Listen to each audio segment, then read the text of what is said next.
किस्सा 2 महीने पहले का था, जब मैं क्रेयॉन फैक्ट्री में काम करता था। वहां पर मेरा काम बेसिकली इतना था कि मैं कलर के हिसाब से क्रेयॉन्स को सेग्रीगेट करूं। वैसे मेरा इंटरव्यू काफी तगड़ा गया था। So tell me, what is that one thing that is your strength and your weakness at the same time?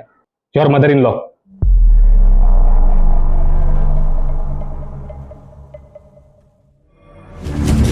That's it, मुझे जॉब मिल गई। और फिर एक दिन ऐसा आया जब हमारा ऑडिट हुआ, और उस ऑडिट में निकला ढेर सारा वेरिएंस। पता चला न्यूली मैन्युफैक्चर्ड बैच के सारे पिंक कलर के क्रेयॉन्स गायब थे। अब कंपनी के पर्सपेक्टिव के हिसाब से आंसरेबल बंदा मैं था, तो उन्होंने मुझे ऑफिस में बुलाया, और उस ऑफिस में थे सारे बड़े बड़े लोग, RCM, GM, DM etcetera etcetera. और फिर उन्होंने मुझसे सवाल पूछना चालू किया। What is all this? Sorry sir. Don't say sorry. Okay sir. What okay? Sorry sir, get out.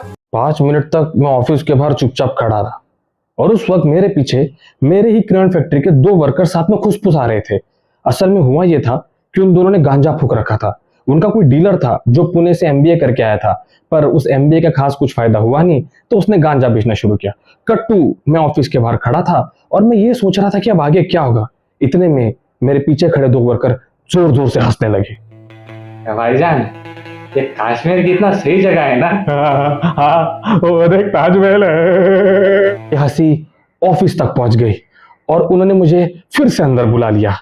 What is all this? Do you care to explain? Sir, ये क्या है? तुम जरा मुझे एक्सप्लेन करने को ट्राई करोगे? लाइक लिटरली, एक तो गलती करते हो, ऊपर से बाहर जाकर हंसते हो। Answer me. No sir, shut up. इतना बुरा परफॉर्मेंस रहा है तुम्हारा पूरा साल, और ऊपर से ऐसी हरकतें।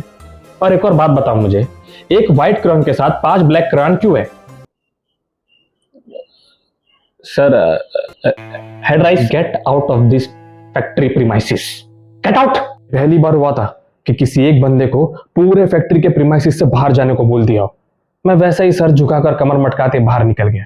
जब मैं बाहर पहुंचा तो वही 2 वर्कर मुझे फिर से मिले। मैंने सोचा इनकी अच्छी क्लास ले लेता हूं, इन्हें बताता हूं कि मैं कौन हूं। पर फिर सोचा कि क्या फायदा, तो मैंने छोड़ दिया। पर वो दोनों वर्कर मुझे घूरते रह गए। इतना घूर रहे थे मानो जैसे मुझे अंदर से देख सकते हैं, मानो उनको मेरा ऑरा दिखाई देने लगा था। और उसके बाद एक वर्कर मेरे आंखों में आंखें डाल के कुछ ऐसा बोला। भैया जी, हमने हमारा यूनियन बनाया है, पर हमें कोई अंग्रेजी बोलने वाला आदमी चाहिए था जो हमारी बात ऊपर तक ले जाए, पर वो कोई मिला नहीं। आपको अंग्रेजी भी आती है, तो आप हमारे यूनियन का लीडर, नेता बनोगे? हट पागल, ऐसी बातें बिना बैकग्राउंड म्यूजिक के करता है? वापस से पूछ बैकग्राउंड म्यूजिक के साथ। भैया जी, हमने हमारा यूनियन बनाया है, पर हमें कोई अंग्रेजी बोलने वाला आदमी चाहिए था जो हमारी बात ऊपर तक ले जाए, और वो कोई मिला नहीं। आपको अंग्रेजी भी आती है, तो आप हमारे यूनियन का लीडर, नेता बनोगे? सच्चा मर्द किसी दूसरे के कहने से गेट आउट नहीं हो जाता मित्र। आज मैं ऐलान करता हूं कि मैं उन अमीरजादों को उनकी औकात दिखा दूंगा। आज से कोई बच्चा भूखा नहीं सोएगा, कोई मर्द अकेला नहीं सोएगा। चलो भैया जी, अगर आप अंग्रेजों के बाद पैदा हुए होते ना, तो हमें अंग्रेजों से मुक्ति भी मिल जाती, और क्वीन विक्टोरिया का सीक्रेट भी। मैं जैसे जैसे आगे बढ़ता गया, मेरे फैक्ट्री के और वर्कर इस क्रांति का हिस्सा बनते गए। जब तक मैं ऑफिस के पास पहुंचा, तब तक वॉचमैन भी हमारे यूनियन का हिस्सा बन चुका था। मैंने ऑफिस के दरवाजे पर जोर से लात मारी और बोल दिया, हे यू ऑक्सफोर्ड के stepson, you children, now okay? What nonsense is this? Everything will now start making sense, wait till I announce. Announce what? From today onwards our union is in action.